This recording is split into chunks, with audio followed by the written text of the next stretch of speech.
Robert with WTP Sports Dudes here live on this Tuesday night, ready for another edition of Across the Board. We're going to be talking about coaches getting fired and what might happen because of a coaching carousel that's probably going to take place. And we also got our man Sean B, who's going to give us his SEC power rankings.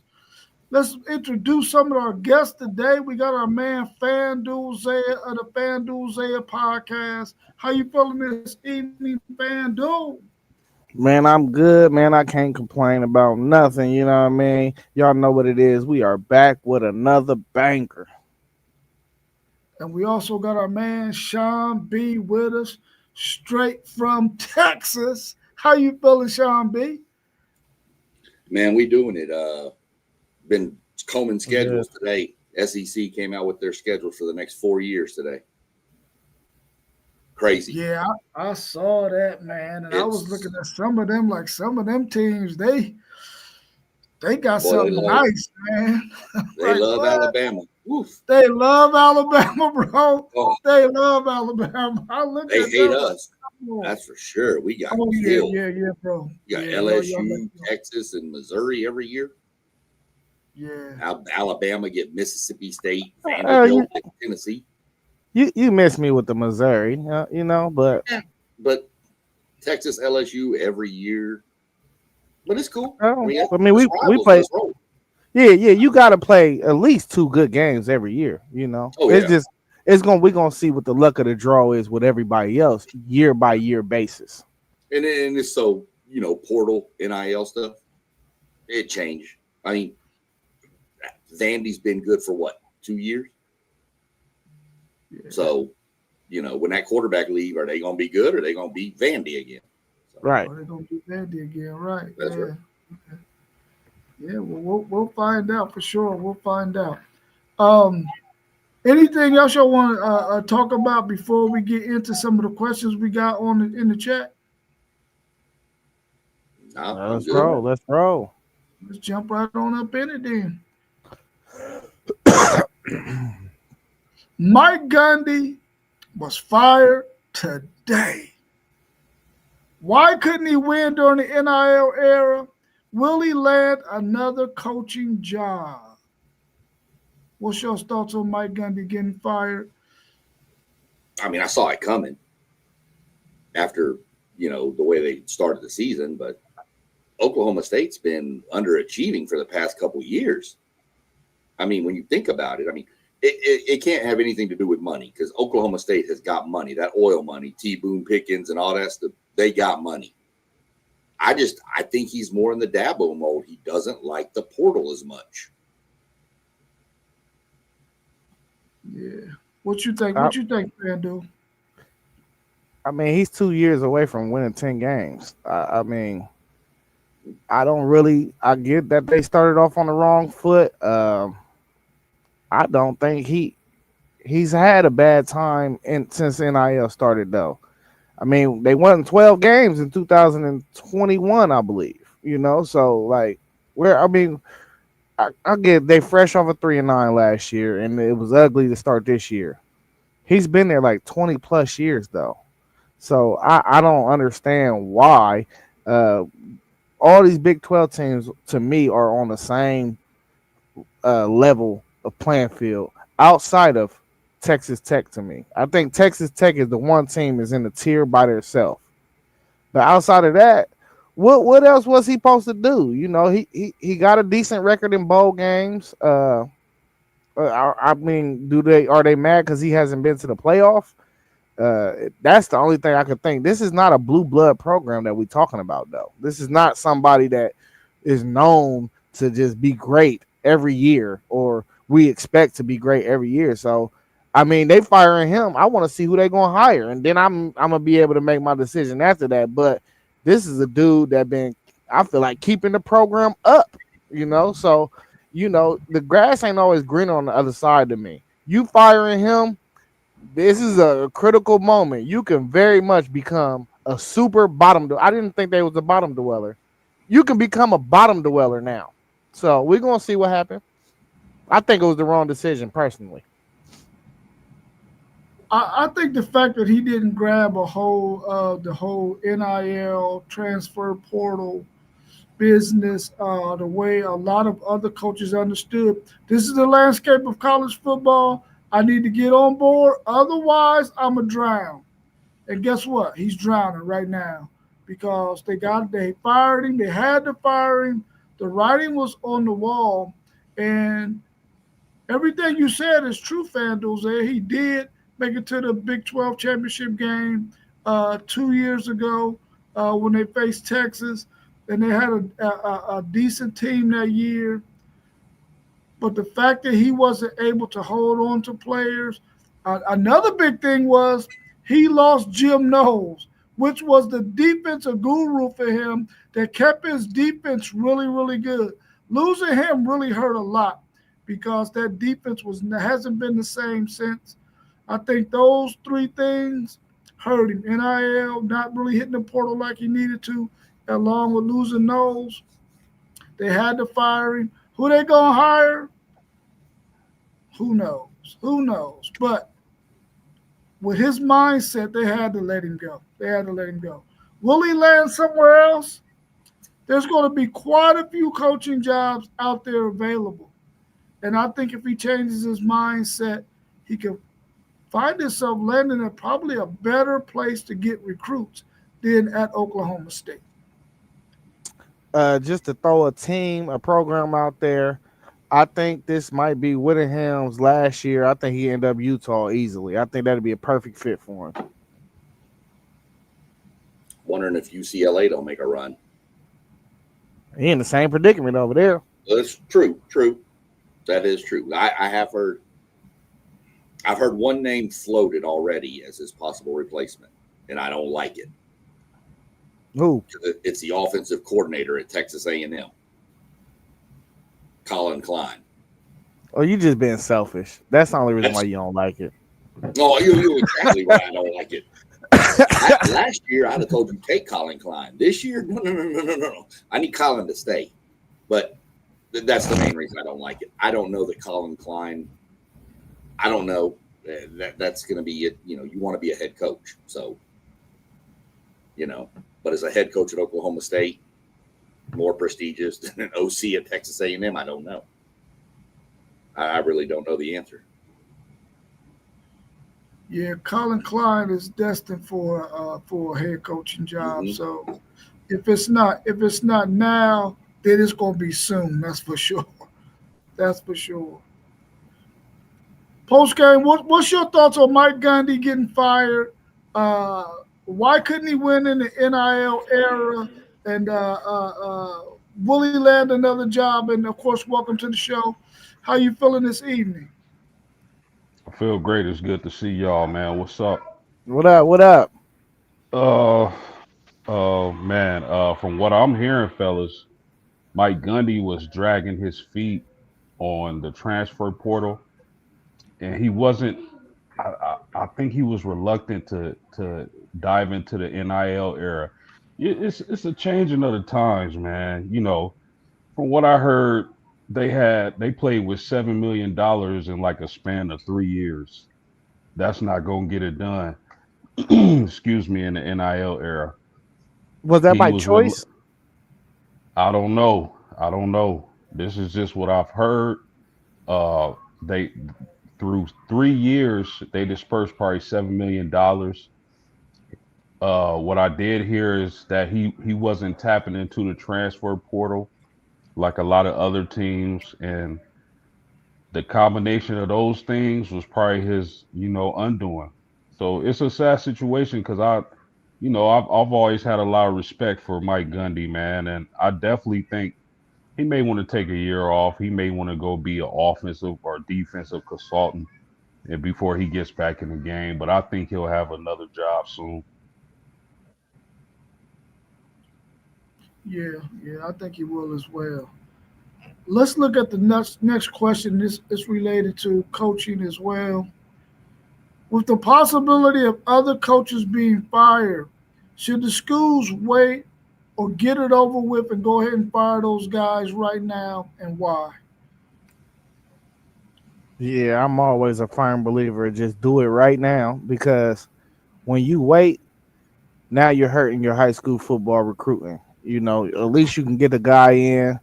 You can try to retain those guys that you already have. Um, maybe you can, maybe you can't. Um, but if you do it right now, you still be able to let the next coach be able to construct a roster going into next year without giving them a super time frame onto like you got to get it done in a month or 2 months. Now you got if you do it now, you got down there 6 to 8 months, and you can retain the players on your own roster as well. So you can weed out who you don't want and who you do want. So I think that you got to do it as soon as you know. The earlier the better. I don't think you want to do it in the off season though. I think you got to. I'm with you right now. Whoever, but you got to have whoever you think. You got to have somebody that could be retained to help keep the relationships that you built with the high school kids. You built with the team that's there.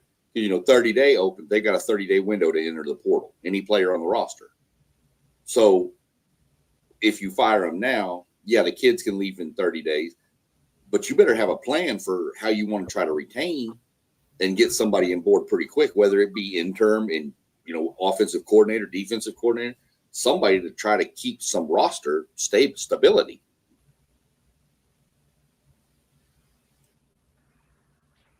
Yeah, I wonder in this day and age of NIL and transfer portal, I wonder if schools are consulting the student athletes on whether they fire or hire coaches.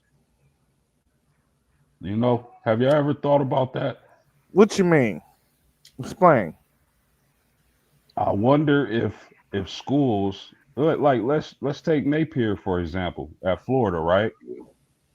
Uh, I wonder if they haven't pulled the trigger on his coaching job based on what the student athletes on that team are telling the administrations. You see what I'm saying? Because I understand schools want to move on and they dislike what's going on with their programs, but I just wonder if the student athletes in this day and age of NIL and transfer are are having an input on whether their coach is fired or not. So that's something interesting. I would think not, because if we got to move on from a coach, we just do. Whether y'all stay or not, that's up to y'all. We gonna fill the vacancies. But I thought that was interesting to think about, fellas. In this new day and age of NIL and transfer, are student athletes influencing whether their coach is terminated or not?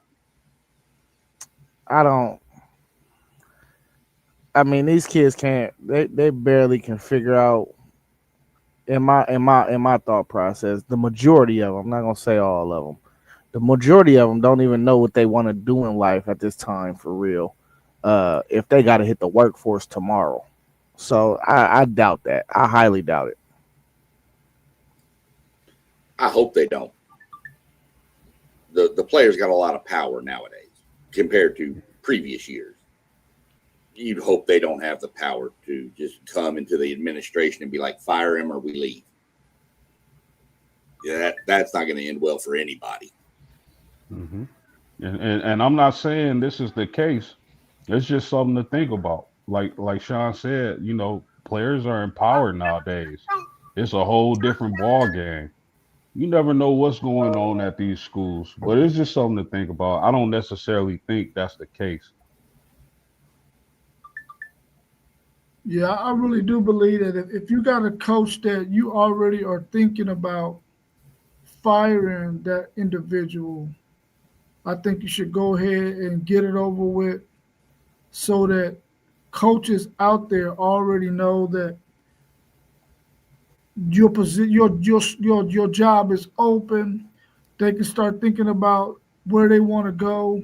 You can start thinking about some candidates that you want to start reaching out to, the whole 9 yards. Because I think if you wait too late, you'll mess around and possibly miss out on getting a head start on some coaches that are out there that you might be interested in. Because if the dominoes keep falling the way they're falling now, a guy might get locked into a job that you might be interested in, and I think you should go ahead and make yourself available.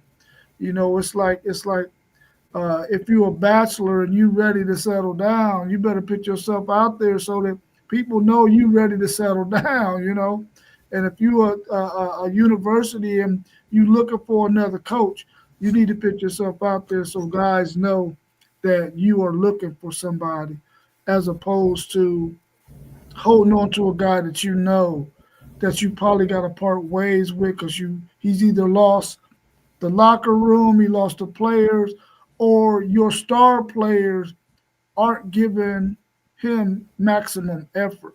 So they need to think about parting ways with those guys. And we're going to really see some serious dominoes fall here in the near future, I believe.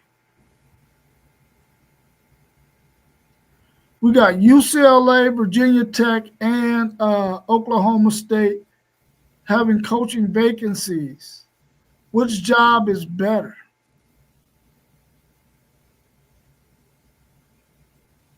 I mean, if you get a coach that's going to use the transfer portal, I'd have to go UCLA.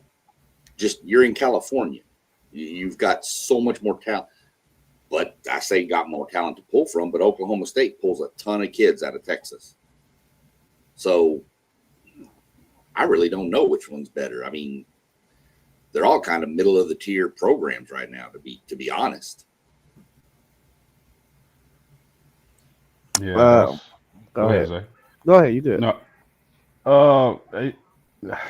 I don't know. I would probably lean towards UCLA just because what Kendrick Lamar said in this song, they come out to Cali for three things: women, the W word, and weather. So I think that'd be attractive to recruits. I don't mind the Vatech job either, though, man. Depending on what they doing financially, but if I'm a young coach and I'm interviewing for those three jobs, I probably would want the UCLA job. Yeah, I'm gonna agree with post game. I think it's easily the UCLA job, and I think it comes down to a simple reason: they're in the Big Ten. They're going to get $60 to $70 million from the Big Ten in revenue every year, regardless.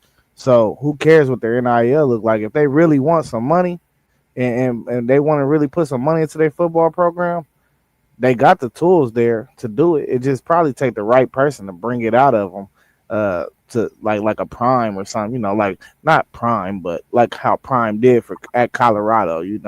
To infuse some willingness to put more resources into the program. You know what I'm saying? So, and like post game said as well, I wouldn't mind the Vatech job either. The Oklahoma State though, I would stay far away from that job, and just for the simple fact that I don't really know if I'm going to see the Big 12. And then after you see, if you do see the Big 12 get shredded into pieces, where are they going to end up? Because I don't think the Big Ten or the SEC want them. So, I mean, I don't really see no real option for them to land to where I'll be like, this is a big time program. They're on the fence line for real of not being a Power 4 type of school. So, Virginia Tech though and UCLA, them are the better two options. And if I had to choose out of the three, it'd definitely be UCLA.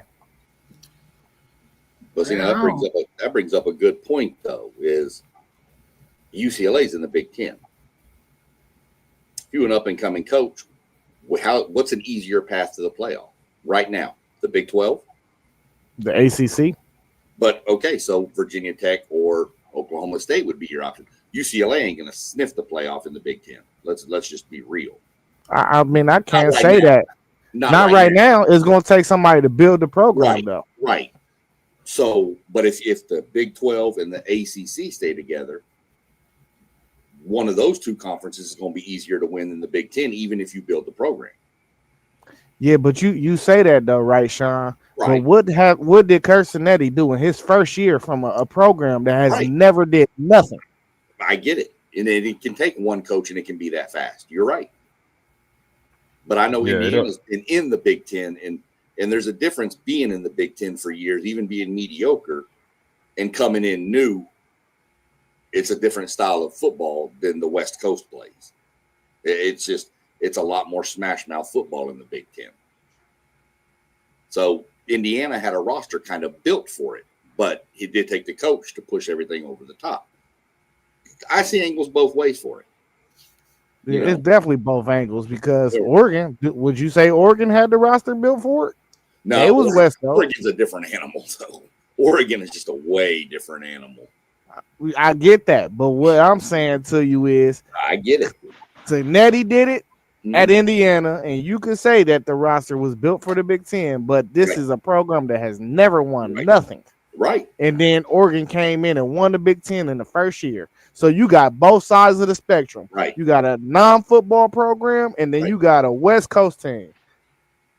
That's what's I so think- crazy about it. It's just one thing. I mean, well, look at Texas A&M, had the best recruiting class with Jimbo, did nothing.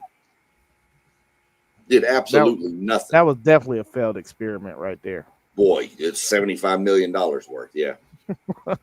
We still paying bro, that. that Texas that recruit. I know a recruiting class you talking about. They have 5 stars among 5 stars. I'm talking about it. I haven't seen that up to that point. Yeah, I mean, I guess you can go any direction with any of these teams because none of them is really. They all got they something that you could that they if you can go there you can benefit from, like UCLA being in the Big Ten and they're gonna make more money there. Uh, Virginia Tech being able to make it to a probably a conference championship and to a CFP. Oklahoma State, same scenario. If I had to choose one of the two, I would probably pick Oklahoma State in terms of the players they can get because they're close to the South, they're close to Texas. They can get a lot more talent in those areas, more so than UCLA is, or more so than Virginia Tech. But I mean, all of them are to me are at this point are some whack ass jobs. So, you know, it's gonna take an up and coming guy who wants to take on that task, man. And I hear what y'all saying about UCLA being in the Big Ten. Yeah, they can get that money, but they ain't never gonna sniff the Big Ten championship game or the CFP with the teams that they got to battle to get there. And I hear y'all saying that about Indiana, but Indiana really only had one hard game last year, and that was against Ohio State. Those other teams in the Big Ten that they played, they weren't very good. They were having down years. Now, if they would have had to play Penn State or Oregon, that would have been another loss on their schedule. And they didn't have to play either one of them. Another thing we gotta remember about IU fellas is that Cignetti brought his team with him. Yeah. A lot of those guys transferred to Indiana, so it made the transition to a winning program easier. Couple that with what you just said about the schedule. Yeah. Will he be able to maintain that? Because he's an excellent coach, man. I believe in him. Will he be able to go and still find that talent at the group of 6 level and still be able to keep Indiana relevant? Because we got to expect USC to get better than what they've been. We got to expect Oregon to still be there. We got to expect Michigan to be better than what they were last year. Ohio State's always going to be good. So Penn State is always going to be good, but just have a hard time getting over the Michigans and the Ohio States of the world. So you're talking about 5 or 6 teams right there that Indiana at some point is going to have to cross paths with. And are they good enough to beat any of those 5 or 6 teams that I just named year in and year out? I don't think so. Well, this is the thing about the Big Ten. Outside of Ohio State and really Michigan, it shuffles. It's never the same teams year in and year out. You're gonna see Michigan State go on a run for 5 out of 10 years in a decade where they're good. They got a very good team. You're gonna see Illinois. You're gonna see different programs. Like within a decade, it's gonna be a rotation. It's never gonna be set unless it's Ohio State and really Michigan and Oregon now, as they got all the resources in the world. So Oregon will be the other team. Now, I think you'll start seeing a little even Penn State over the next decade or so. They're going to start dying down. You lose your coach maybe, and then you lose your coordinator maybe.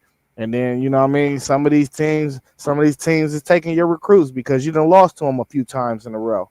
I think you'll start seeing them shuffle into the mix of these other programs. Just like when Nebraska came over to the Big Ten, it slowed down for you a little bit when it's sharks in the water. You know one thing about a shark, what a shark does for the ocean too. While I'm on this topic, it balances the ecosystem. You know, if you took all the sharks out of the ocean, what would happen? The seals would eat all the fish. We wouldn't have no fish to hunt. The whales, they eat all the fish. You wouldn't have no fish to hunt. So it's an ecosystem thing, you know. You got a few sharks, and then the rest is like little guppies, you know, and it's survival after that. So we ain't talking about Indiana being able to beat them on a regular basis. No, you got to step in when your time comes. And you said all that just so you could say Ohio State is a shark. Oh my God! Come on, man! Oh my God! That's not what was going on, man. I thought I missed Shark. I thought Shark Week already happened on Nat Geo. Come on, man. I'm just letting y'all know about the ecosystem, man. It's all good. Checks and balances. Checks and balances. Which coach has more pressure to win, Napier versus Texas or DeBoer versus Georgia? It's Kalen DeBoer, and it's not even close. Billy Napier's done. It don't matter. I mean, he can beat Texas. Maybe that gets him, but I don't see it. I mean, Lagway's in a walking boot. You know, Texas is getting so lucky too. They're not going to get Lagway. They're not going to have to face Mateer. Come on, man. But I think it's DeBoer. If he loses to Georgia and the two only good teams you've played beat you, that Alabama fan base is not going to stand for that. Paul Feinbaum show going to be crazy. Wow, facts. Oh. Yeah. Yeah, I gotta agree with Sean. Not because I think Napier is cooked, but more so that fan base in Alabama. Where's the game at? Georgia. It's in Athens, I believe. Yeah. It's in Athens, yeah. See, that's what I'm saying. It's the same old song with DeBoer. We don't trust him on the road. If you're gonna be in the SEC, you gotta win on the road. You just have to. And if you cannot complete that, you're gonna be 4 or 5 in the conference every year in and year out, because it's some atmospheres in the SEC. Now I can get that to them. It is some real atmospheres, and it be sometimes it look like he don't got his guys up for the challenge, and that's the biggest concern of it. So, I mean, even if they lose the game, they can't lose how they lost to Florida State, in my opinion. It just looked like they ain't had no juice. You know what I mean? I got to see my guys have juice. You got to go out swinging. You know, you can't just go out anyway. You got to go down fighting. And that's all I want. That's all I want. And we only in year 2, so can I really be upset if they lose a game to Georgia, who we already understand runs the conference? But if they just go out there and get dog walked, then it is what it is. It's like, bro, you're not up for the challenge, because we seen them have no juice against Florida State. They had none. Yeah, I'm agree with you guys. I think it's DeBoer, simply because of expectations. I don't think that fan base in Florida, nobody's really talking this week saying we're going to beat Texas. Uh, you know, I believe that Bama fan base is expecting a victory against Georgia, even after the loss to Florida State. Okay, you lost that one. Don't lose this one. You know what I mean? So simply by expectations, I think it's DeBoer. Yeah, it has to be the board because you don't have any more um, area for another loss. You can't afford another loss. He doesn't have any more um, mistakes that he can make. He can't lose another game. Otherwise, your chances of making it to the 12-team playoffs is really, really slim at that point. Uh, because you got two losses already now. Of course, you can still make it to the SEC championship if things fall in your favor, but that don't mean you're going to win it. You can still lose another game. They still got to play their Auburn. So I think it's the board as well. Thing is, though, that Alabama has been able to beat Georgia consistently for the past long time. Long time. Now, I know Saban ain't there, but he got him last year. Maybe he can get him again this year. But it's definitely the board. And I agree with Sean. Napier, he's out of there, man. So the writing is already on the wall for him. So it don't matter whether he wins or loses. Quick question, fellas, before we move on. Do y'all think Bama be, or let me say it like this: do y'all think Florida State beats Bama this week if they played this week? No. No, and I know we talking about Ty Simpson and how much better he looked since week one. I just know the game is on the road, and I know DeBoer struggles on the road. It's a coaching thing for me. It's not a personnel. Yeah. That's interesting, If fellas. What if do you you say, can't, Rob? my thing is if you can't get your kids up game one to play Florida State at Florida State, if Alabama comes out flat against Georgia, he's in big trouble. Coming out flat in the two biggest games you've had so far, I don't know that he'll survive. I mean, he probably will survive the year, but he better not lose another one. There's definitely coaches out there that are waiting in the wing to get that job. So he better do something. Um, do I think Alabama would beat Florida State if they played them right now?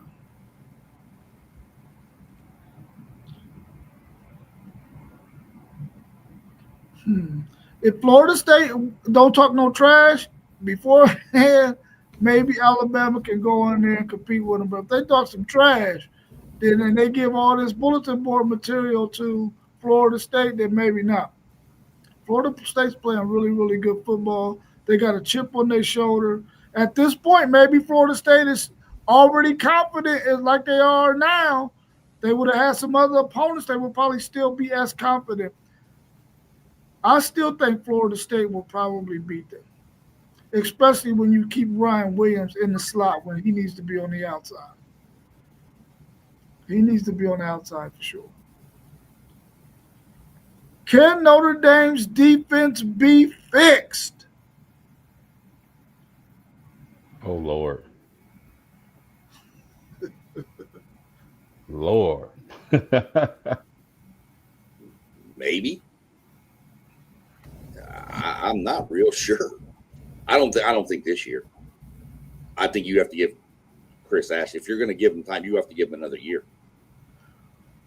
But I don't know. I mean, it doesn't look good, that's for sure. 30 points to Purdue is not Notre Dame standard at all. Yeah. Hell, 41 to A&M ain't Notre Dame standard. I'm glad they did do 41, but that's a different subject. Hey, post game. I'm sorry. I threw this question out there because I really wanted to hear what you had to say about it because I'm still in belief that y'all can make a playoff run. Well, not a playoff run, but make a way to get into the playoff. So I want to know really, um, is there anything you see that can tweak and hide the deficiencies on your defense? Because at the end of the day, if y'all can still get into the playoffs and y'all can hide some of y'all's deficiencies, then maybe y'all can win a couple games in that joint and see what happened. Because last year I don't think nobody expected y'all to make it to the national championship game. I didn't. I thought y'all would lose probably the game to Georgia, honestly. So, Bro, you should have seen how many people laughed at me when I said Notre Dame can make it to the championship. But that's another story. Uh, can Notre Dame fix its defense? I'm going to say yes because I'm betting on the talent to kind of rise to the top and outweigh whatever. See, the thing is, y'all, and one of the things I didn't pay enough attention to when I broke this team down uh, in the spring or summer is that Notre Dame had a lot of transition in the offense. New defensive coordinator, key defensive players leaving that were leaders, captains, experienced guys. I'm just betting on Marcus Freeman, the experience of Chris Ash, and the talent they have on that defensive side of the ball. They've been solid actually against the run. I believe they're aligned less than 4 yards per carry. The the problem has been the pass defense, and hopefully we can get Leonard Moore healthy for this week. We can get the Alabama transfer Devontae Smith uh, healthy for this week. I like that they put Bronte Johnson in at free safety. It gives you a cover guy at safety, as opposed to two thumping safeties in the box safeties. So again, fellas, I don't know if they do it this week. They better because they definitely need a victory against Arkansas. These next few games on Notre Dame's schedule are going to be critical. You talking about Arkansas, Boise State, USC is in there. If we even want to think about the playoffs, we got to win. We got to win out, but these next 4 games are going to be critical. So all in all, fellas, I'm going to bet on the talent that they have on that side of the ball, the experience of Marcus Freeman and Chris Ash to figure things out. They got the pieces, they just have to put it all together. Yeah, I think it can be fixed too. I think they got too much talent for it not to be able to get fixed. So I think they can fix it.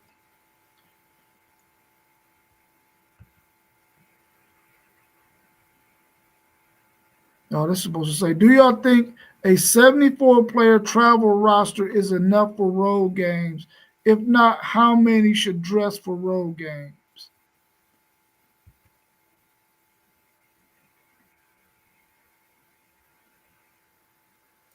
Go ahead, Sean. I think 74 is good. I don't really know that it. I mean, you need more than that. I don't know. I mean, that's just kind of one of those. To me, 74, that gives you roughly 3 deep everywhere. Plus, your specialists. I mean, to me, 74 is plenty. I mean, I don't see you need. I don't think you need to go lower than 74.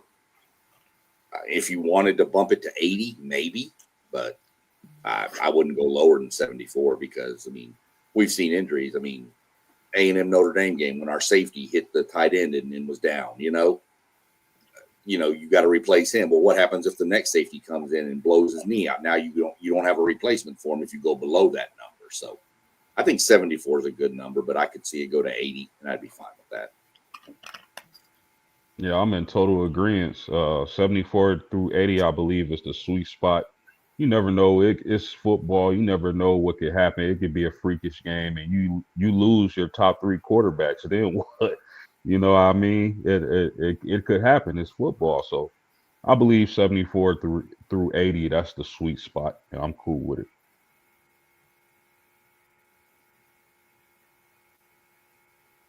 I'm not sure if FanDuel was still there or not. See, you got two things on the screen. Let me see. Oh no, I don't want to remove that. You might be backstage messing with some stuff. But we'll see what's going on with him. I think that that's a good number. I do. I think it's a good number. 74 to 80 is a good number. But man, I really would love to see the whole team be able to go in some of these road environments and get to experience them because they may not get the experience, especially like non-conference games. Like, say, for instance, Texas played Ohio State this year. I want all my players to be able to go and see it and feel that environment, man. But that's the only reason. I think 74 is enough. You got three deep. You got an extra quarterback, another running back, maybe a couple of receivers to get to 74. If you got three deep, that's 66. So, and then you got your kicker, your punter, those guys, long snapper. Well, you got to be sure you have somebody who can really catch an extra point. Yeah. I had to throw the dig in. I had to. You got to be able to catch the extra points. Yeah, I think only people that shouldn't travel really is probably red shirts. I want all my guys to experience the environments. It's some great environments in college football. That's the main thing, and they done took the walk-on numbers down. So it's not like you traveling with guys that is not going to see the field. All these dudes are really scholarship players out of the 105. What is it? What's the number now? It's 100 scholar. I think it's all of them are scholarships, right? I think it's 105 scholarship. Yeah. Yeah. So you're not traveling with walk-ons no more. So I don't understand why we would just travel with 74. These are all guys you offer football scholarships to play on your football team. They all should be there. They're all a part of the team. Yeah, I know that's quite a bit more money, but still, I want to see them get the experience, that environment for sure. Well, let's go into the last part of our segment where we're going to get to see our man Sean B's SEC Power Ranking. So let's go ahead and get into that right now. I think my man FanDuel got it set there for us. Hopefully y'all can see it on the screen. So Sean, go ahead and give us a breakdown of where you got let's go from the bottom to the top. Okay. The bottom self-explanatory. Kentucky. Kentucky can't get out of their own way. Yeah. I'm not sure that Kentucky would win a scrimmage against Kentucky. Florida.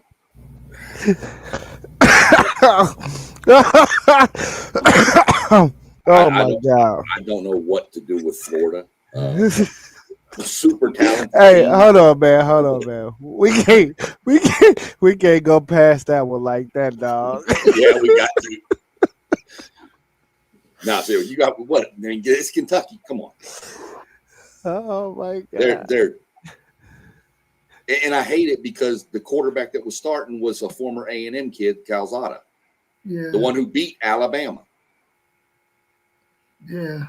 And they're terrible. I mean, remember, your athletic director, Ross Bjork, wanted to hire Mark Stoops to come to A&M when they fired Jimbo, and the A&M regents threw a fit and the message boards blew up, and they said, never mind, we're not hiring him.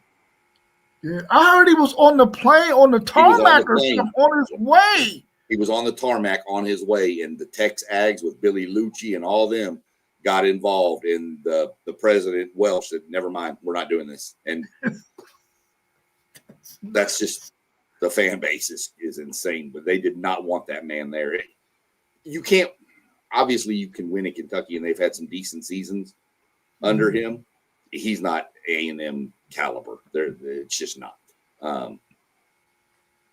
Moving up to Florida, though. Florida's just, I don't know. The only reason Florida's not last is because Kentucky's in the SEC. That's really the only reason. They are terrible. Injuries, discipline, you name it. They just look lost. They got one of the best quarterbacks in all of college football, and he's just wasting away down there. Which I have a feeling that's not going to be much longer. He'll be transferring out. He's already said he wants to redshirt the rest of the year. He did? Yeah. Said he wants to redshirt. Oh. Now, whether he does or not, but it's been thrown out there that he's looking at the possibility to A, heal his calf muscle up, B, if he does stay at Florida, rehab his shoulder still, go through spring ball, and come back next year. Because Florida's young. Florida's still got some young cats out there. Mm-hmm. You know, let me ask you this real quick. Let me ask you this real quick. Do you have any kind of intel or indications of any teams he would be interested in if he transferred? I don't. I'll dig into some. I do know, not that it would happen, but I do know that when he went to Florida, A&M was his second choice. Mm-hmm. He's from Willis, Texas. He's an hour and a half out of College Station. So it's got the home ties there. But you got Marcel Reed, you got Miles O'Neill, you got Brady Hart, you got all these others already there. Does he go there? Does he go to, lack of a better word, does he go to a Kentucky and try to make it there? You know, I mean, I don't know, but I'm going to do some digging to some of my friends down in the Willis, Texas area where he's from and see if I can get some intel on it and see if he is really considering redshirting. Yeah. I think he wants to play in the SEC. But I'm telling you right now, I could see Texas Tech really trying to throw some money at him to get him to come back home to Texas for sure. Don't think University of Houston won't throw money at him too. Yeah, them too. SMU too. Yep. Arkansas, if you can eliminate 5 to 10 minutes off of every football game, Arkansas would probably be in the top 5 on this list. But they can't finish games. Y'all got them this week. Just keep the lead with about 5 minutes left, and they're going to fumble. Every week. They I think that's another coach that's going to be hunting for a job is Sam Pittman. Yep. South Carolina is just 13 because I don't know what to do with them. They had flashes against Missouri. They just, but again, -9 rushing yards. Just I can't get over that. And so I dropped them there. Auburn probably should be higher up. Can we just stop at the bottom 4? I just see some discrepancies. That's fine. And I just want to speak on my behalf of my discrepancies of your list. With all due respect. You're fine. Florida got one of the best defenses in the SEC. I wouldn't put them at 15. Now they ain't got a lick of offense. Right. And it looked like Oklahoma from last year. They don't have a lick of offense right now. And you said DJ Lagway, one of the best quarterbacks in the country, and he can't read coverages. So I can't agree with that either. So no, that's why talented. He was. They're at 15. They're at 15 because one, he ain't had no summer, and he really couldn't get with his guys and build that rapport. And I don't think it's as bad as we've seen. He do got to work on some stuff, but that defense is nice. You get what I'm saying? Hey, their game's only been close because of that defense, and that defense be on the field all game. They be on the field all game. So I don't think they deserve 15. And fair. Arkansas, they're bottom dweller. They should be down there. South Carolina, I think they'd be higher. And I'm gonna let you go to the next 4, so I'll tell you where both of them teams would slide up for me and who would slide down. I've got Auburn there just based on their lack of offense too. Their Auburn defense isn't actually that bad, but their offense is not that good. So I just slotted them in there. Mississippi State, I gave them there just to give them a little bump because they're going to fall back down this list pretty quick. Power ranking. True, power ranking. For right now, that's what we're looking at. They're undefeated. They beat a playoff team from last year in Arizona State. Give them some, give Jeff Levy a little bit of love for a little bit before it all crashes down on him, because it's going to. Vandy, I like Vandy. I'm just not sold on Vandy. I need to see Vandy do something.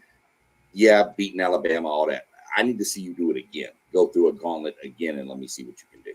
I don't trust them. Could be way wrong. We'll find out. That's the fun thing is you can put the power rankings out, but they got to play the games eventually. Facts. Then you jump into Bama. I've got Bama there. I think Bama's coming on. I really got them there because I don't like the way they looked against Florida State. They've beaten the brakes off of everybody else they should have beaten the brakes off of. And this whole ranking, we'll find out Bama this week. Bama will either fly up this list or they'll fall down this list based on how they look against Georgia. And then Texas, I've got Texas 8. Again, that's another school that defense, one of the best. Offense, and don't give me 55-0. That was Sam Houston State. Come on. Okay. Arch flexing on a Sam Houston State kid. Come on, man. What are we doing? But chill. I don't. That just drives me insane. Hey, you can tell y'all. Hey, listen, y'all are y'all like the same fans, like just opposite. You get what I'm saying? Like y'all both is like the same. Go ahead, my bad, man. That's funny.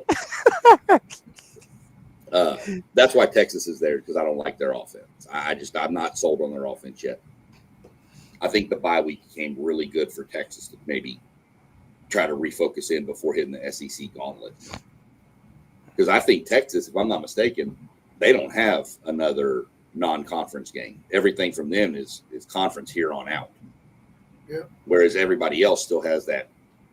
I don't know. I think we have like Wofford or Mercer or something coming up at the end. That's what y'all do in the SEC. It's like week 10, ain't it? Right. Yeah. It's like right before rivalry week. Mm-hmm. Yeah. Go ahead and make yourself feel better about whatever. Doesn't work for us when we play Appalachian State, but whatever. So that's the next 8. What you got?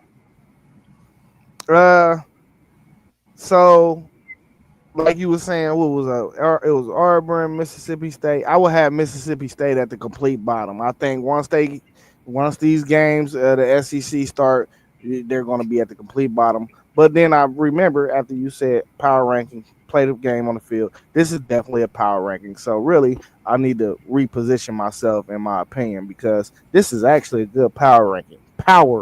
You know what I mean? Because power rankings is week to week. So it's a pretty decent list. But me just knowing what Mississippi State is, right? They escaped with a 4-point win against the Arizona State team that I think is completely terrible this year. And we seeing Cam Scatterblow go crazy in the NFL, and we know exactly he was just like Ashton Jeanty. He was carrying the team. That's exactly it. But that's why I started doing this actually a couple years ago, where I did it every Tuesday with a bunch of buddies of mine. And then when I got linked up with y'all, I was like, well, I'll just keep doing it. And it does. Mississippi State will be at the bottom of this. Well, they'll never be below Kentucky. Nobody will be below Kentucky, ever. Except maybe Kentucky's JV, and they might be ahead of them. Bro is not letting up on Kentucky. I hate Kentucky. I despise Kentucky, and I don't know why. It's like that neighbor that you got. Right. That like got all the stuff in their yard and never cut their grass and bring the property value down. Right. That's who they are. That's why I can't believe more Ohio people don't get mad at them. They y'all's neighbor. Hey, listen, let them keep being horrible, because I'm trying to get me some tickets to that game. I might get them for $50. You have to. Mississippi, number 7, could have been higher on this list. Not still real sure about the quarterback situation, how that's going to completely play out. As of right now, I've got him sitting there. Probably could have been higher. To be honest, they probably could have been ahead of Tennessee. I don't know what to make of Mississippi and how. Whenever you have a 2 quarterback system, what's the old average? If you got 2 quarterbacks, you got none. None, yeah. They seem to have 2 because both of them look pretty good. This kid from Ferris State is crazy. But they haven't played the best competition yet either. We're going to find out more about them this week when LSU comes knocking. Tennessee next. I think Tennessee's really good. I like Tennessee completely. Yes, they gave up 40 some odd points to Georgia. They also were without their 2 starting cornerbacks. And then those 2 starting cornerbacks are really good cornerbacks too. So you got to watch Tennessee. To me, the offense seems to be clicking. I mean, that's Tennessee. Just chunk it deep and hope. And it's working right now. So we'll see what happens going forward and see how healthy they can get. Missouri, 5. I like Missouri's run game. I don't think anybody can argue that. Best run game probably in the nation. Defense is okay, pretty good. Make some plays. Not 100% sold on the pass attack. But we'll see if that progresses anymore. But they get you because they force you. Very similar to an A&M. They force you to put 8 in the box and then take shots. And if your corner, if my receiver's better than your corner, we win. If your corner's better, you win. But they make you load the box and play straight, almost man on the outside. A&M at 4. Could have put them lower. Could have put them, just one of those. It's A&M. It's my team. I love our offense. I think our offense,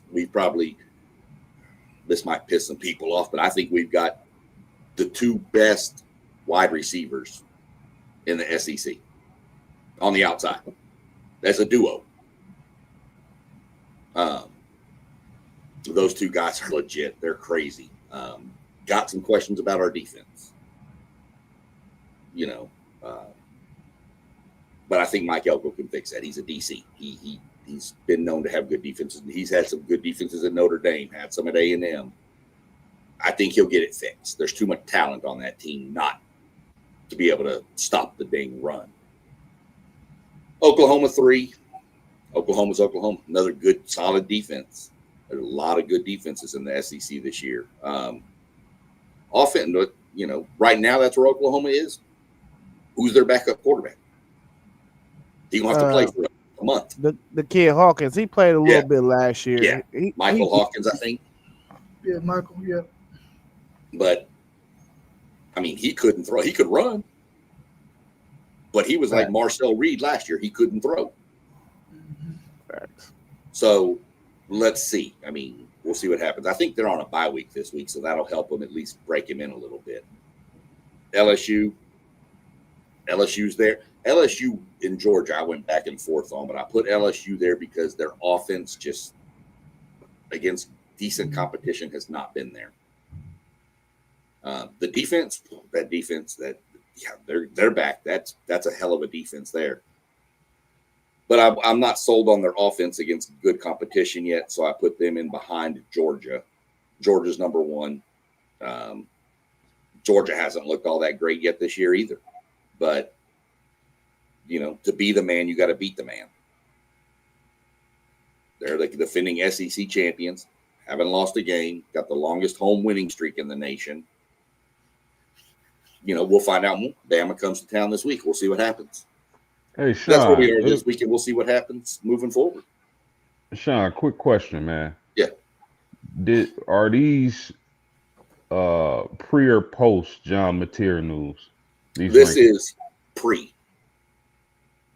I was locked in at work today doing some stuff, made these up, sent them over to Robert, and then got in the car and realized there was an alert that Mateer's hand was broken. Had I known ahead of time, Oklahoma would have been down the list. But okay, got that. That's what I was going to ask. If you knew what was happening with Mateer as you were writing this, did you keep? Okay, got it. No, it would have definitely changed it some. I probably would have had Oklahoma lower from the jump anyway with Mateer. Uh, I would have went Georgia, LSU, Tennessee. Tennessee would be 3 for me. You lost to Georgia by a field goal. You probably could have won the game if you didn't miss a field goal. Or they would have won the game if they didn't miss that field Right. goal in the fourth quarter. And I probably would have went Missouri 4 and then Oklahoma, Texas See, A&M, Three, followed by 3 to 7 was my or 3 to 6 was my like struggle area there. Because to me, they've all got good, Tennessee's only really played one good team though, and they lost. Well, I guess 2 if you count Syracuse. I mean, A&M's really only played one good team. We beat them, but so 3 to 6 was my range of, and like I said, this is post or pre Mateer news. So Oklahoma, had I done this right now, Oklahoma's down probably near where Texas is, if not maybe even below Bama. and just to create a little debate, I would say 3 to 9. Yeah, I would you can go say there. 3 to 9. You can move and interchange a lot of those teams, but once you get to 10, that is clearly the bottom half. Easy. The SEC is about 9 deep this year as far as solid teams, and you could almost make a case for any of them. You could put LSU in front of Georgia, and yeah, you can argue it, but to me, Georgia still the man. They're defending champs of the SEC. They ain't lost a game. Got to take it from them. And this week, they may fall down if Bama goes in there and beats them. Of course, if they beat Bama, it just solidifies their hold on number 1 for another week. I like the list. That's a good power rankings list. It is solid. It's very Yeah, solid. Yeah, I told him I liked it too. I thought it was spot on, in my opinion. I think it's spot on. Yeah, it's so solid that I'm going to extend you an invitation to my show that I am dropping on Mondays. I'm pre-recording it Sunday though, so it's just going to air. But it's a college football playoff power ranking. Okay. That's how solid your list is. I know I couldn't extend this to T1 because he drafted Ibuka in our first annual WTP Sports Dudes draft at number 7. Which actually looks like it should have happened in the real world now, but Right.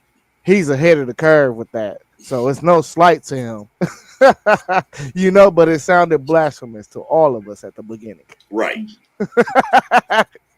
He's such a homer.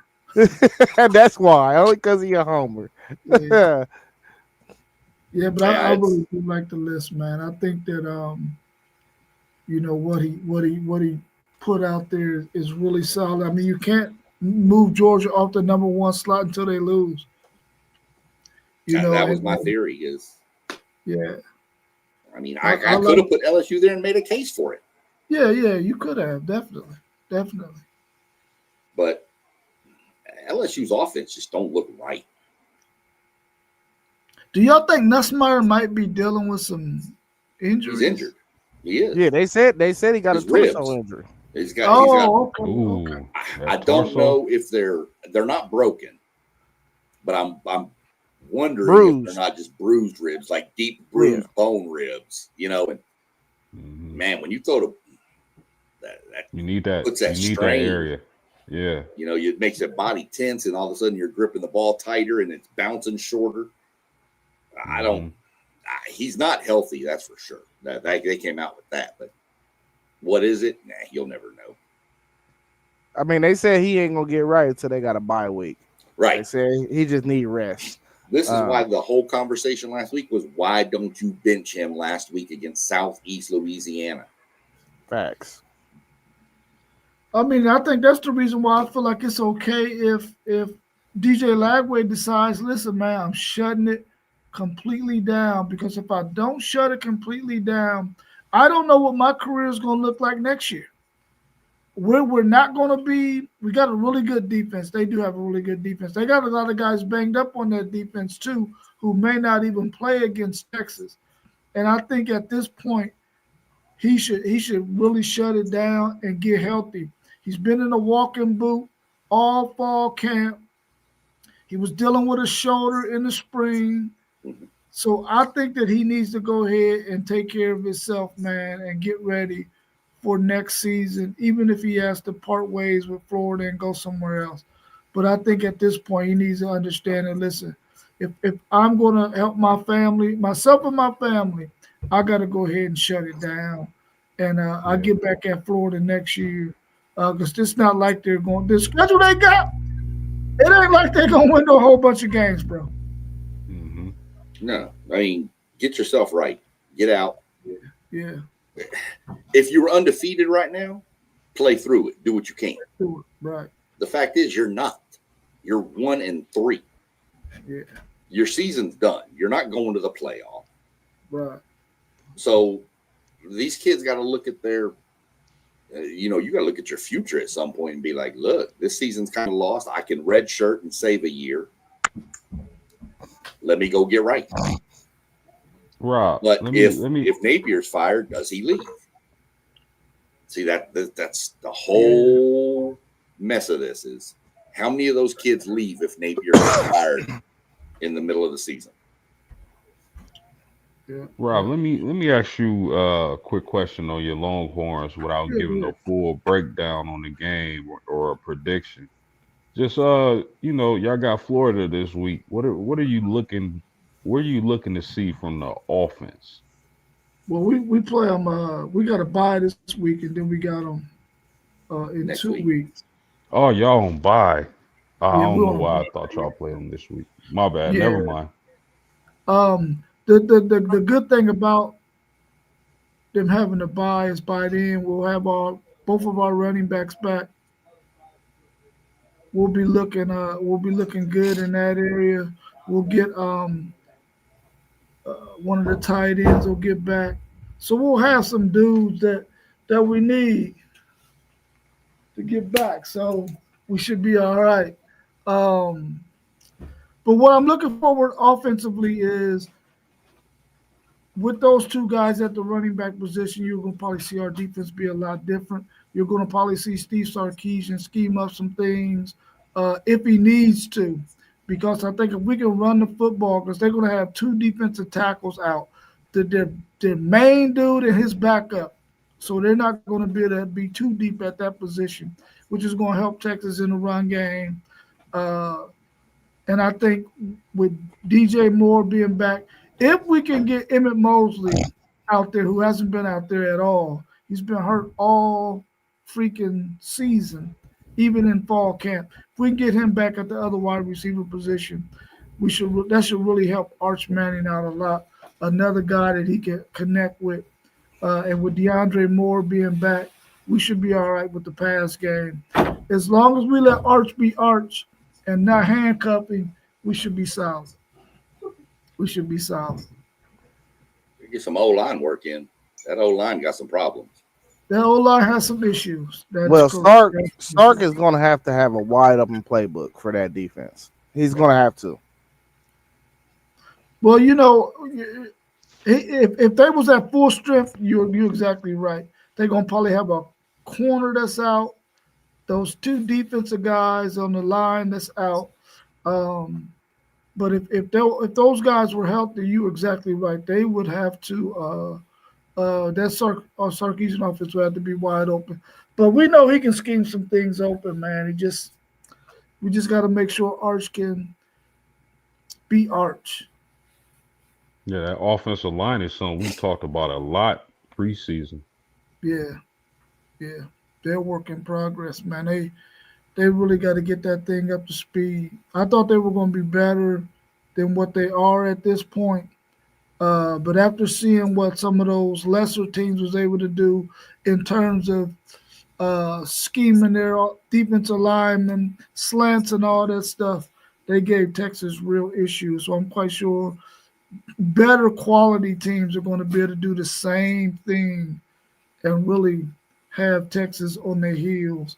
The good thing about that is the fact that Arch Manning has legs, so he can buy himself a little bit of time. Yeah. Yeah, I mean, Arch can run, that's for sure. I mean, he can move, but I just don't know if that's the best game plan in the long run. It's Arch running around a lot. I don't want him. I don't want them to get into this design run game. I understand that he can run, but I don't want them to do that. Otherwise, we'll be dealing with a situation like LSU was dealing with their man with a bruised ribs. Not that he's a runner, but the fact that you don't want your quarterback taking those hits because we don't have anything behind Arch Manning. No, so we can't afford for him to get hurt. That's why I hold my breath every time Marcel breaks out of the pocket. Yeah. I mean, we got a stable of running back. Give the dang ball to somebody, man. Come on. But I get when it breaks down, you got to scramble. I get it. But yeah, when it's designed run for Marcel Reed, no, just get down, man. Please get down, get out of bounds, do something. Because yeah. For sure. Hate it. Y'all realize Mateer broke his hand in the first quarter of that game? Man, ain't that crazy? I thought it just a happened on the baller. I Just a baller. I thought it was the last touchdown, like when he dove in. It came at first quarter. Come on, man. Baller, dog. On your throwing hand. Dog. Dude. That's a dude I want to draft. Right. You know what I mean? I said he looked like the number one pick. I'm telling you. He's a dog. Like this derailed it, but he was the Heisman front runner. Oh, yeah, he was for sure. You know, like he reminds me, not an exact playing style, but he reminds me of Baker. You know, just super moxie, confident, got a little juice to him. You know what I mean? Just super creative on the field as he go. He way quicker, and I think he got a slightly better arm than Baker, but Baker can sling it too. But he low key remind me of Baker, bruh. You think he got a better arm than Baker? Yeah, slightly. His arm, like that Patty Mahomes like torque. That's the only thing that's separated. He got like that Patty Mahomes sidearm torque that he could throw it through windows. And they both little guys. He only 6'1", so they both kind of small. So yeah, that dude's a. But yeah, I tipped my hat off when I heard that. I was like, oh yeah. Yeah, immediately when I saw, I was like, okay. But I mean, you put me right now. Hardy's the front runner for the Heisman, running back from Missouri. Right now, that's who I got. If you're going to say that Mateer was the leader, if he's out of that conversation, because you can't miss 4 games and win the Heisman, then Hardy, to me, is the next best player in college football right now. Well, I mean, if you go running back, you got to say Justice Haynes, I feel like, because he's absolutely carrying the offense by himself. You know? I mean, Underwood had one good game to me, like really, where he showed. But Haynes is he going for $150 damn near every night, every time he step out there. That's what Hardy's doing, 150 every night. They're doing 150, yeah. Yep. It's 3 of them, though. It's 3 of them. That's true. Yeah. That's true. It's only one Justice Haynes. That's right. Right. That's right. There is 3 of them, but yeah, I mean that's just where my money would sit right now. But again, that's so many things. Hey, listen. OU got Kent State, Texas, South Carolina, Ole Miss. What do y'all think? Y'all think they gonna be able to survive that and still make the playoff while he's out? Who do they got first? Kent State? Yeah, Kent State. They got Kent State. They're on a bye week though, so really Kent State, Texas, South Carolina. They're expecting 4 weeks. I think Texas beats them, especially now. I mean, I had that game being closer with Mateer playing. I think Texas got the upper hand now. That kills me to say that. I need to get some mouthwash or something.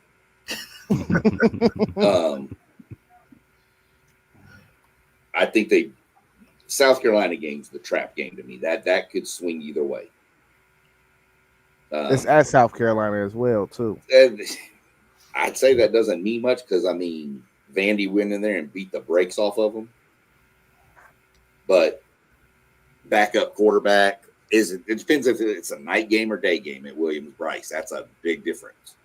A night game over in South Carolina is a lot different than a day game in South Carolina. Of course, that's anywhere. But who they got after South Carolina? Ole Miss. I honestly see them, not counting the Kent State game. You talk about the 3 SEC schools they play after that. I see a 1-2 or 0-3. I see Ole Miss beating them, Texas beating them, and then South Carolina's a toss-up. Oh, well, they ain't going to make it then because they got Tennessee, Alabama, Missouri, LSU after that. No. They don't have any run game, man. Their run game is pitiful, bro. But They had a that run was their game run with Michael Hawkins. Then I would say, okay, they could probably win those games with that defense they got, but they have absolutely no run game whatsoever. Did Hawkins play against Texas last year? Hawkins, yeah. Hawkins Texas played beat the that was his great. first start. Yeah, Yeah, they beat the out of Oklahoma. Am I right? Yeah. Mm-hmm. Yeah. Yeah, I think this is damage control losing Mateer. Yeah. I really would like to see the backup. Maybe I haven't seen him. Maybe y'all have. Is that the Hawkins guy y'all talking about? Yeah. Yeah, I haven't seen him. So, is he? Can he at least hold him 500? Maybe 3-1 during that stretch. I don't think so. It depends. It depends on the progression of him throwing the ball. That's bro. true. That's true. If he progresses, it's the prime example. Last year, him and Marcel Reed were about the same quarterback. Mm-hmm. Texas A&M's quarterback. Mm-hmm. Marcel Reed can throw the ball. Now, he didn't have the greatest percentage when we played against Notre Dame. What was he? 17 for 37, but for 360. So he finds open receivers. Does Hawkins have that kind of progression in him?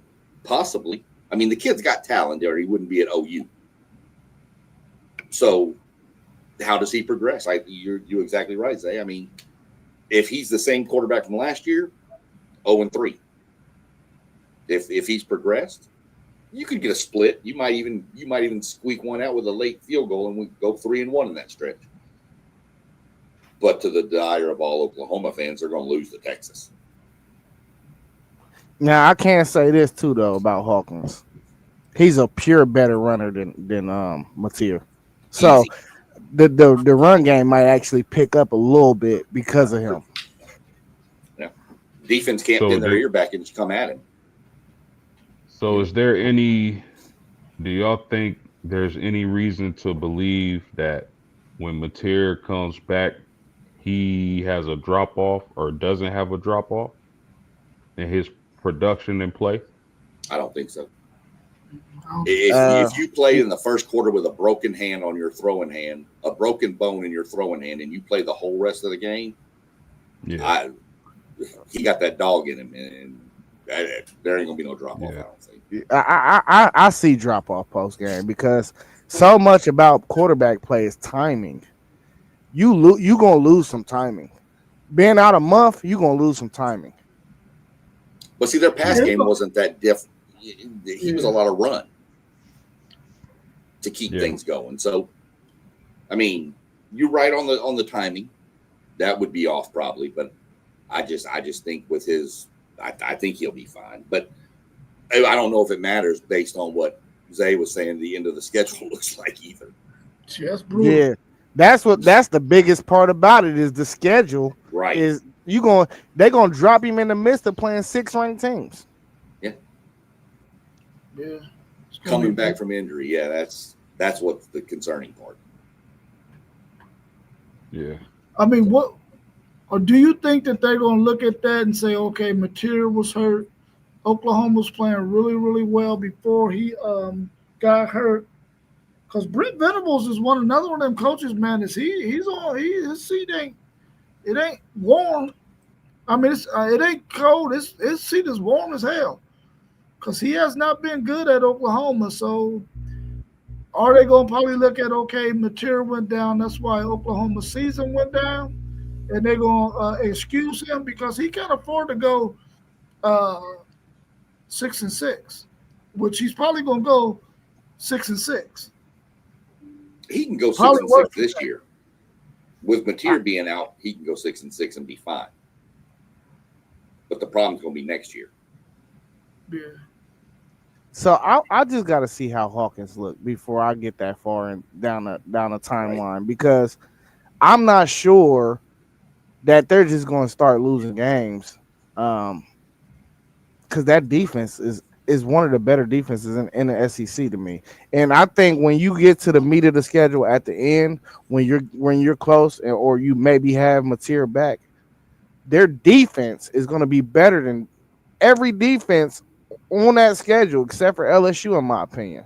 So sometimes, man, your defense can win you games, and they might just have to just step up to home plate and just win some of these games for them and keep their head above water. So I don't put it past them to be able to stay here, man. I really don't. Like, they gave up 13 points to Michigan, 17 points to Auburn.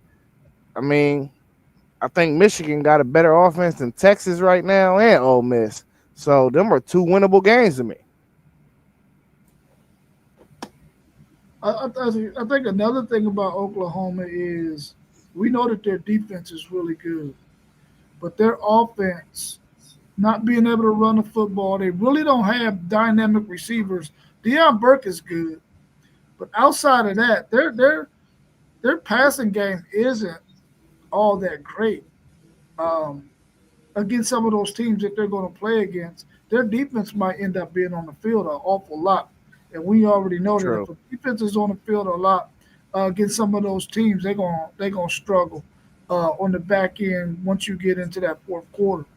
Um, so it depends on, man, if they're going to be able to get teams off the field. Are they going to be able to establish a running game?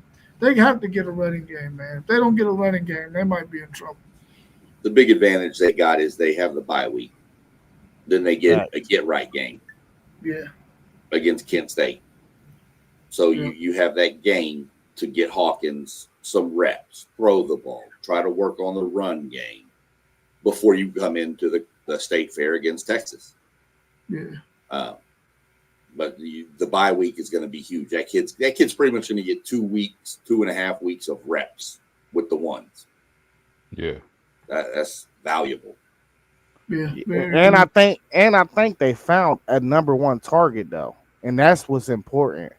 The dude, the Satanega guy, yeah, how you saying that?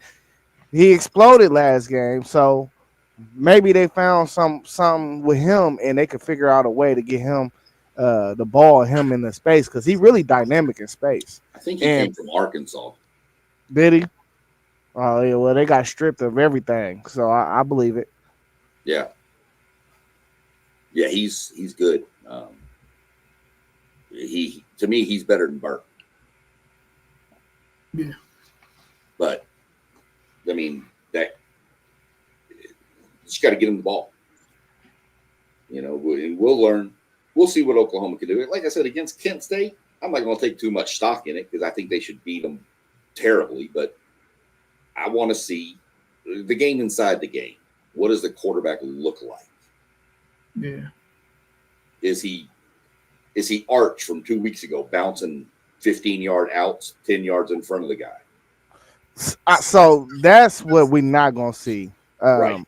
Just because he got real game reps already. He was playing SEC football last year. Yep. Arch is the only problem. We know Arch got a talent. Arch is the only problem. That's why I like the comparison, but to break it down, Arch's only problem is he moving too fast. Right. He just looks. Yeah, it's just too fast for him right now. He just got to slow down. I was just watching film on him a few days ago, and I'm just seeing him look at a target. Oh, matter of fact, it was a screen pass.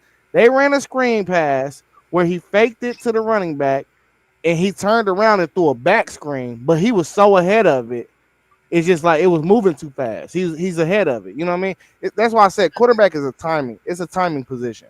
If you got good timing when you're doing RPOs and boom, as soon as I pull it right here, I don't even got to be looking. I could sit there and throw that slant right now, and I expect my guy to be there. It's timing, bro. You got to be a passer of the football. Right.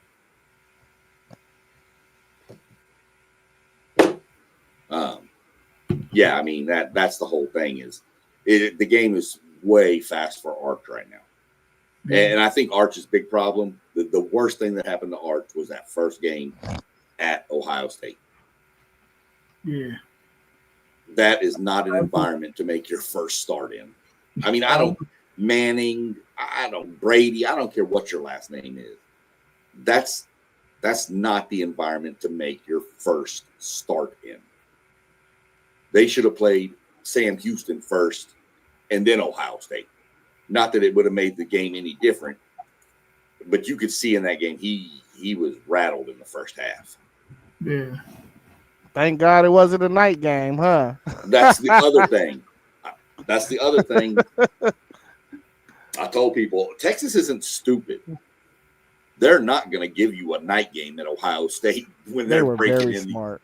There's no way that they're going. Chris Del Conte and Steve Sarkisian are going to do that. There ain't no way in hell. Hope we play them at night next year, though. Will it be down there though? Yeah. Oh, Yeah, they'll it'll probably be a ask night them to game. play at night then. It's a night game. And I know Ohio State won't say no. They'll be like, fine. Plus, you don't want to yeah. play in the heat down there in the middle. You don't want to play that game in 105-degree temperature outside. We got Florida boys. Oh yeah, y'all got the boys to do it, but you don't want to go to the game either and sit in that. Yeah. Facts. I'm staying in the AC watching that one. All right, y'all. That was a good stream tonight, man. Anything else y'all want to cover before we get out of here? All right, y'all. It's a good one. We got everybody's channel scrolling across the bottom. We got our man Mossberg of Level Up Sports 10, our man FanDuel Zaya of the FanDuel Zaya podcast, our man Parlay Poe of the Blitzburg podcast, our man Post Game 86 of the Post Game podcast. Wish. WTP Sports Dude, City League TV. We'll see y'all again tomorrow when we got another episode of Parlay Poe with the Bread. FanDuel Zaya covers the spread. We'll see y'all tomorrow at 7 p.m. All right, y'all. And As always, if you need get my number and stuff, let me know. You want me to? We'll jump. Yeah, I get it from Rob. I'll Yes, jump. Let me sir. know. Appreciate you. All right, y'all be good. all right, you All too. right. All right. Peace. Peace.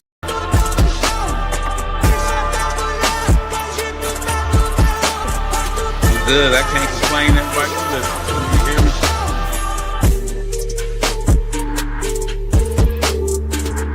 And I'm not talking about Mickey D's, but I love your coffee, so don't sue me. And I would love to drink it on the stream. Y'all never had it to where y'all just got numb to women, just like year after year after year after year after year. Low post, mid post, high post, post game sports. And we back with another banger.